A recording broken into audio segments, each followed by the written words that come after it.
Hey guys, tonight we're heading somewhere cold, echoing, and just a little bit smoky. A medieval monastery, somewhere in the rolling hills of Europe. The year? Hard to say exactly. Let's just call it a time when people still believed time itself belonged to God. You've been accepted as a novice monk. Congratulations or condolences, depending on how much you like sleep.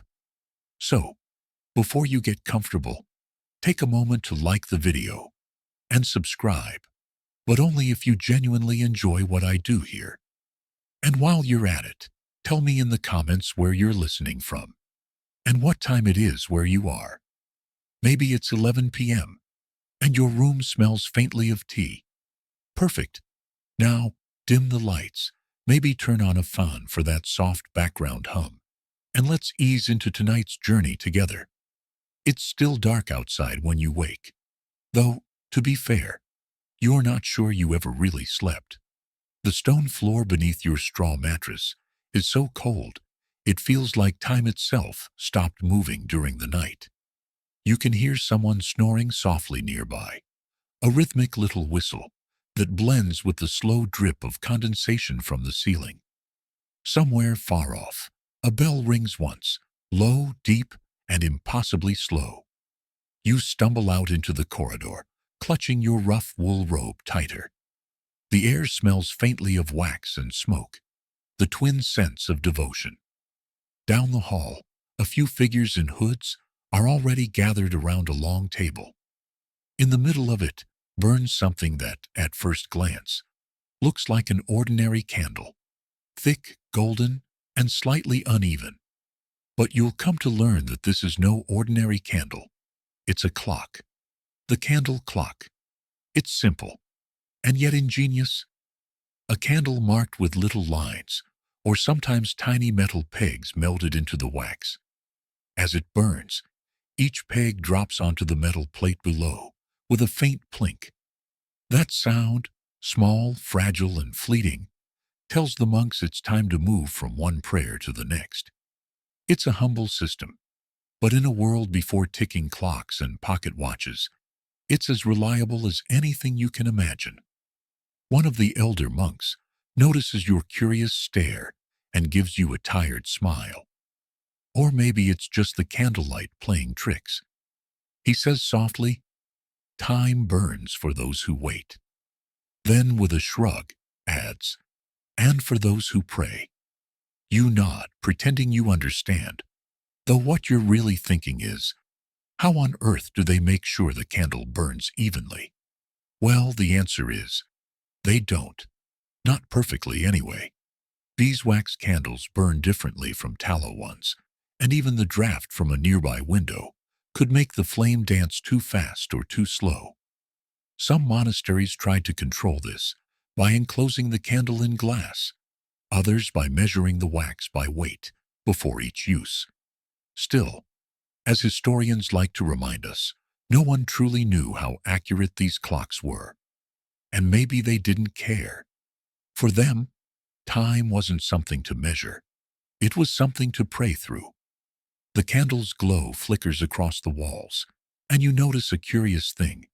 Each little notch in the wax catches the light like a scar. Every mark means something. Each is a promise that when the wax reaches this point, you'll kneel, chant, or sit in silence. It's like the candle is dictating your entire day, one drop of wax at a time. You take your place on the stone bench, joining these others in the dim chapel. No words are spoken yet. The only sound is the candle's faint hiss and the occasional shuffle of sandals on stone. You watch as the wax puddle grows and shrinks, a small golden world melting in real time. And then, you notice something almost poetic. The candle not only tells time, it creates it. Without it, the hours wouldn't exist here. The sky might stay dark forever, and the day might never truly begin.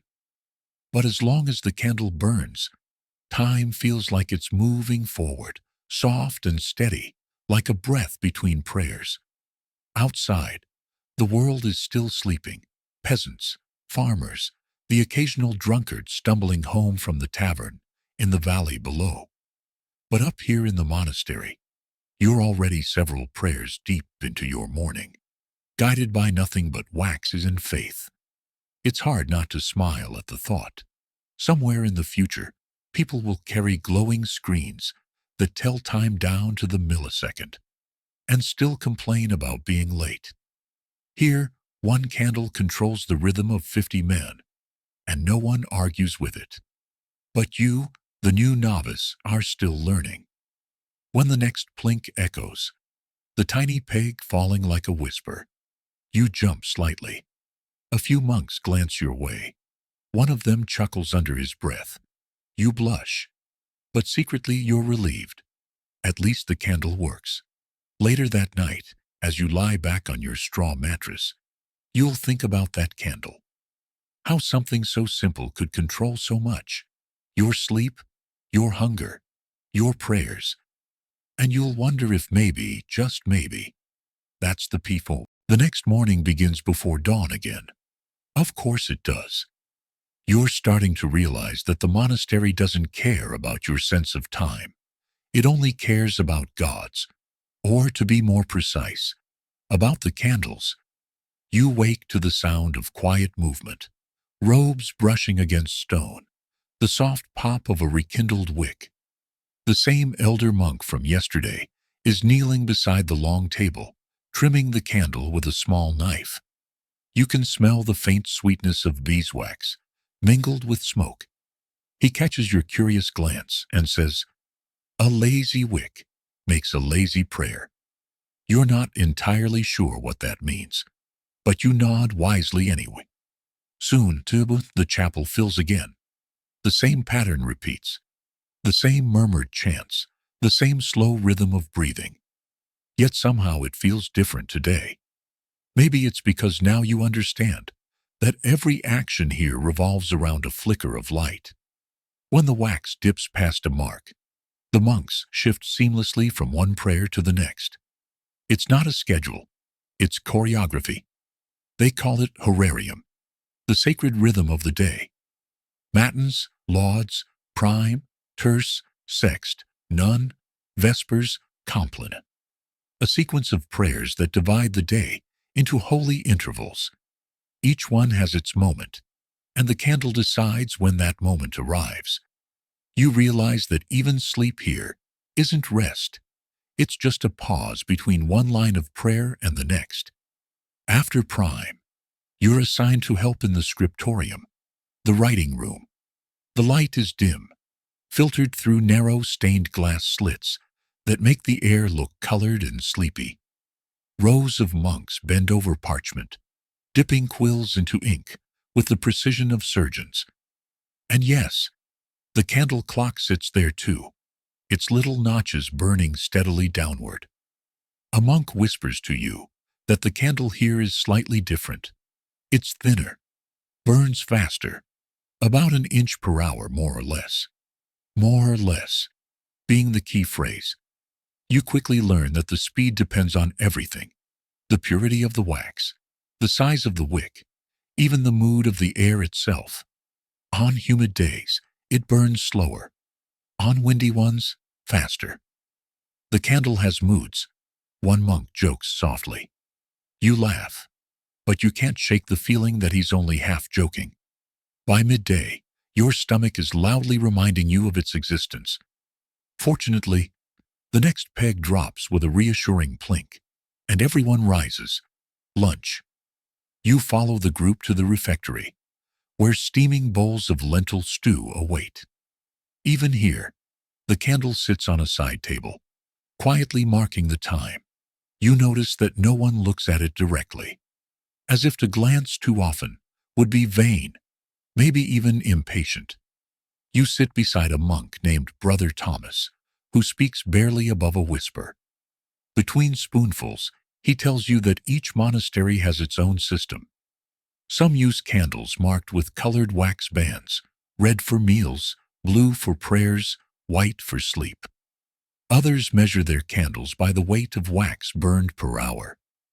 "We tried water clocks once," he murmurs, but they froze in winter. You both chuckle. It's a very monk problem to have. Outside, the bells ring faintly again, echoing through the valley. Their timing, you realize, depends entirely on the candles. If the wax burns too fast, the whole monastery ends up eating dinner early. Too slow, and you'll be praying well past midnight. It keeps us humble, Brother Thomas says, eyes twinkling. Time is God's joke, and we're just laughing politely. As the day stretches on, you begin to feel it, the rhythm. It's hypnotic. You start moving without thinking. Kneel, rise, chant, write, eat, breathe. The candle burns and you follow. It's as though you've stepped into a living clock, made of people. Later that evening, when the last candle of the day is lit, you notice something beautiful. The flame trembles, and for a moment, every monk's face flickers with the same glow. Time, you realize, isn't just passing. It's shared. You're all burning together, slowly and quietly, one prayer at a time. Of course, there are problems. Sometimes the wax runs unevenly and tilts the flame, melting too quickly.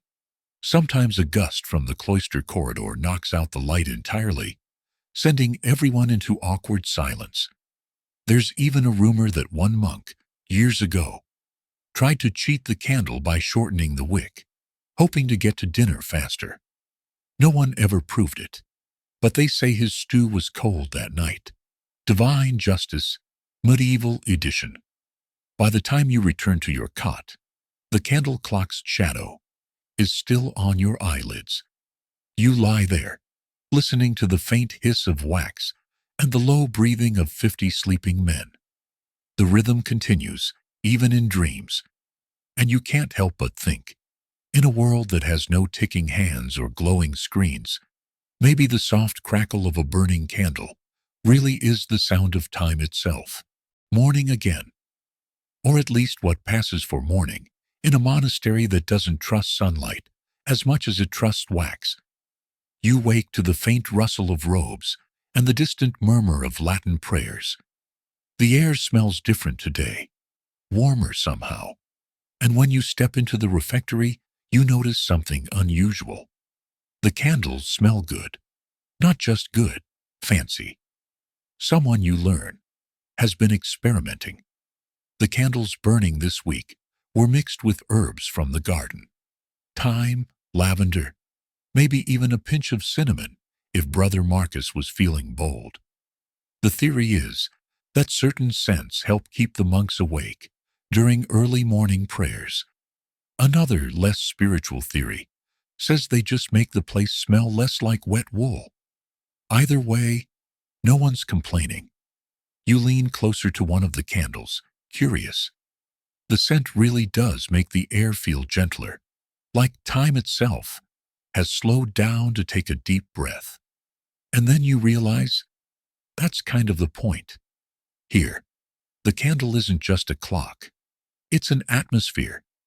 It shapes the mood of the day as much as it marks the hours. The elder monk from your first night explains it to you during chores. The body remembers smells, he says. If prayer smells of rosemary, your heart will find rosemary even in silence. You pretend you understand, though you mostly just think rosemary would go well on roasted bread. Still, he's right. The fragrance seems to make time taste different. By the afternoon, you've begun to associate the faint sweetness of beeswax with focus, the smoky end of a candle with fatigue. You're learning to read time, not just by sight or sound, but by smell, a quiet sensory calendar. In the scriptorium, the scent of wax mixes with parchment and ink. You're tasked with trimming the candle between copying lines of text. An honorable job, if a slightly dangerous one, given that hot wax and fine manuscripts are not ideal companions. You scrape away excess drips with a knife, watching the molten wax run down the grooves like golden rivers. One monk tells you, half-jokingly, that in some monasteries, They flavored the wax with honey or herbs just to make the hours taste sweeter. You laugh, but part of you suspects there's truth in it. After all, what's the harm in making holiness smell pleasant? Later that evening, you join Brother Thomas again for dinner. He's in a chatty mood, whispering a story about how the monks in Canterbury once built a candle scale, literally weighing how much wax burned in an hour to ensure precision. Imagine that, he says, shaking his head. Weighing faith in ounces. You grin. But the truth is, it makes sense. The candle clock, however humble, was the monastery's heartbeat. If it burned too fast, prayers collided. If it burned too slow, meals turned cold. To keep harmony, every candle had to be crafted carefully, sometimes with specific oils, sometimes with color-coded threads inside the wick.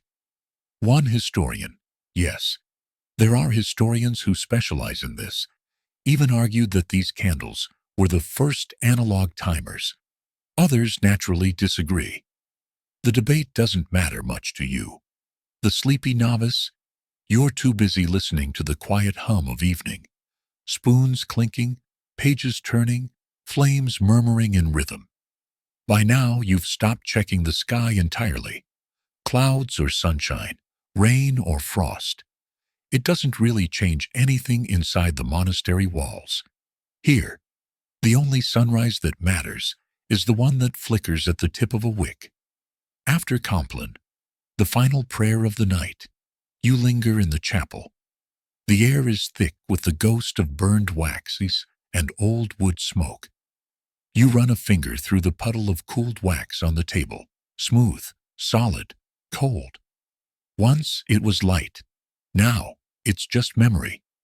It hits you then. Time isn't something that passes. It's something that melts, slowly, beautifully, and without ever asking for permission. When you return to your cell, you can still smell lavender clinging to your robe. You close your eyes, half expecting to see candlelight dancing behind your eyelids. And maybe, for a moment, you do. Somewhere in the hallway, a final plink echoes, the last peg falling. Another day gone, another candle spent. And you think to yourself, maybe that's what being human really is. Learning to glow quietly until there's nothing left to burn. By now, you're no longer the confused novice who tripped over prayer benches and flinched at every falling peg. You move like part of the machinery now, the living, breathing clock that is the monastery. But even machines break, and tonight, you're about to learn what happens when time itself malfunctions. The trouble starts at vespers. A faint plink echoes from the candle clock, but this time it comes early. Too early. The monks glance up, uncertain. One of them frowns at the wax. It's melting faster than usual, and no one knows why. You can almost feel the panic ripple through the room. Not loud panic. This is still a monastery after all. But the quiet, shared dread of people whose lives depend on something that suddenly refuses to obey. Brother Thomas mutters, "It's the new batch. Too much tallow." Another insists, "The draft from the window." The elder monk simply sighs and pinches the bridge of his nose. Time, he says, has chosen to run faster tonight. You all try to carry on. But it's no use.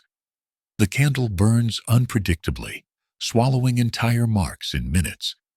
The prayers speed up, the chanting feels rushed, and before you know it, dinner arrives an hour too soon. A few novices cheer quietly. You pretend not to notice. After the meal, you help clean the refectory, and the elder monk tells you stories while wiping down the tables. You think this is bad, he says. Once, we had a candle with iron nails instead of pegs. The heat made them expand. The whole thing cracked in half, like a sinner's conscience. You can't help but laugh. Apparently, this wasn't uncommon.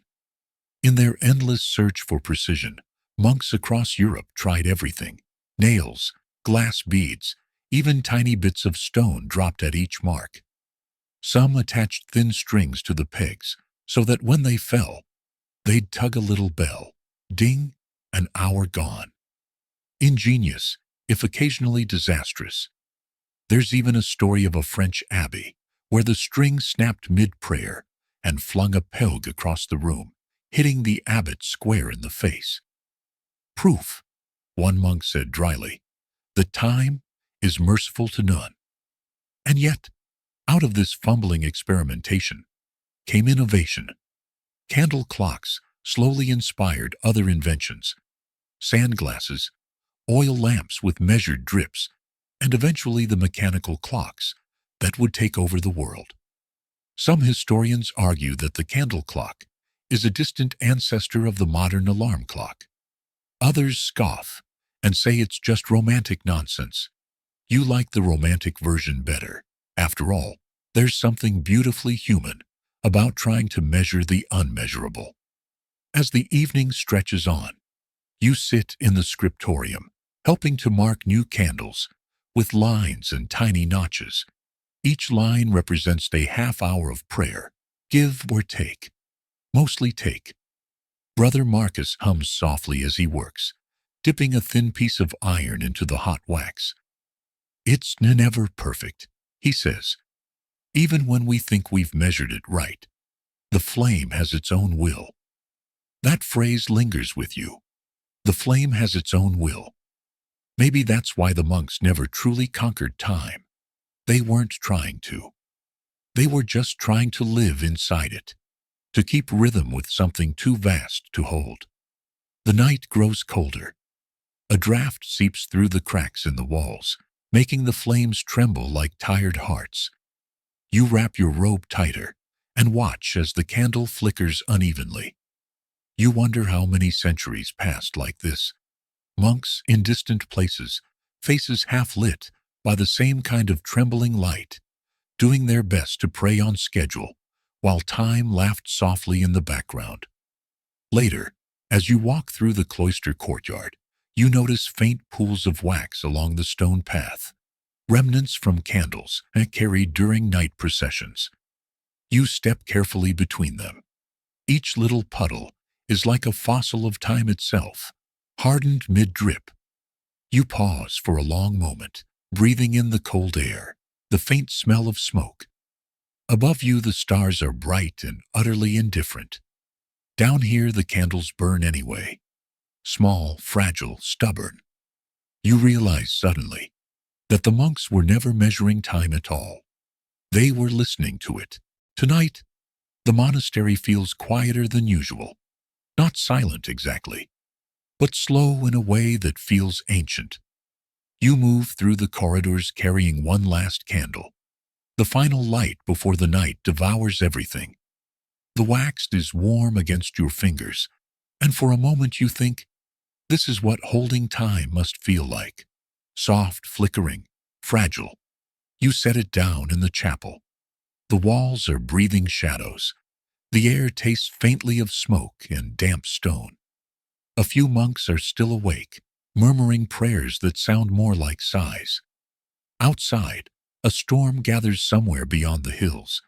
You can hear the distant rumble, like the earth clearing its throat. The elder monk joins you. His steps are slow, his candle nearly spent. He doesn't speak for a long time, just watches the flame wobble and steady itself again. Finally, he says, "You know, people think we keep time to be exact. They're wrong. We keep time so we don't get lost." You nod, though you're not sure you fully understand. He gestures toward the candle clock on the altar, marked, half burned, the last peg nearly ready to fall.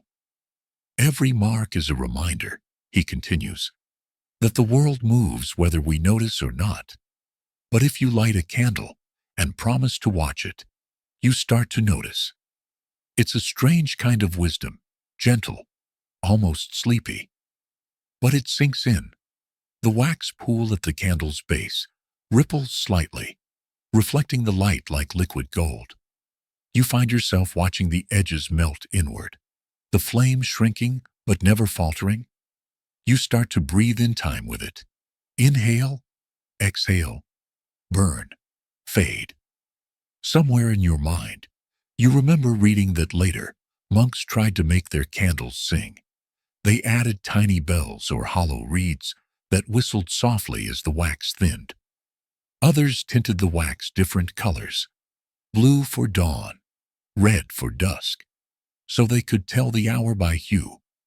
Historians still argue about whether those stories are true or just poetic exaggerations. But standing here, you kind of hope they're true. Humanity deserves to have made time beautiful before making it precise. The last peg falls, a soft plink, almost tender. The elder monk bows his head and whispers something you can't quite hear. Then he reaches out, pinches the wick between his fingers, and the flame vanishes with a sigh. For a moment, everything is perfectly still. No bells, no voices, just the slow settling of smoke. The room smells of warmth and endings. You stay seated even after the others drift away, watching the faint trail of smoke twist upward. You think about how much of your life, of anyone's life, is spent trying to control something that was never meant to be controlled. And then you smile, because maybe that's not a bad thing. Maybe the monks weren't fighting time at all. Maybe they were befriending it. You trace your finger along the cooled wax. It feels smooth and certain, like something that knows exactly what it's meant to be. Used, melted, done. Tomorrow, another candle will burn, and another after that. And time, stubborn as ever, will keep slipping quietly through the cracks. But for tonight, it feels okay. You've seen how beautiful it can be to simply measure the moment, not to own it, but to notice it. Outside, rain begins to fall, gentle and rhythmic, as if the sky itself is keeping prayer. You pull your robe around you and close your eyes. The echo of the candle's last breath still lingers in your chest. And then, almost imperceptibly, the monastery breathes with you. Now, the candles are out, and the only light left is the one behind your eyelids. The air is cool, soft, and steady. You can still smell the beeswax, faint and sweet, drifting through the quiet. Maybe you hear the rain tapping somewhere beyond your window, or maybe that's just your heartbeat slowing down. Either way, the monastery fades. The stone walls loosen, the chants dissolve into silence, and you're left with that gentle rhythm the monks always followed. The rhythm of burning, breathing, and finally resting. Time melts, and you melt with it. The story's over, but it lingers, like the last curl of smoke from a candle that has done its work. Sleep well, traveler of quiet hours.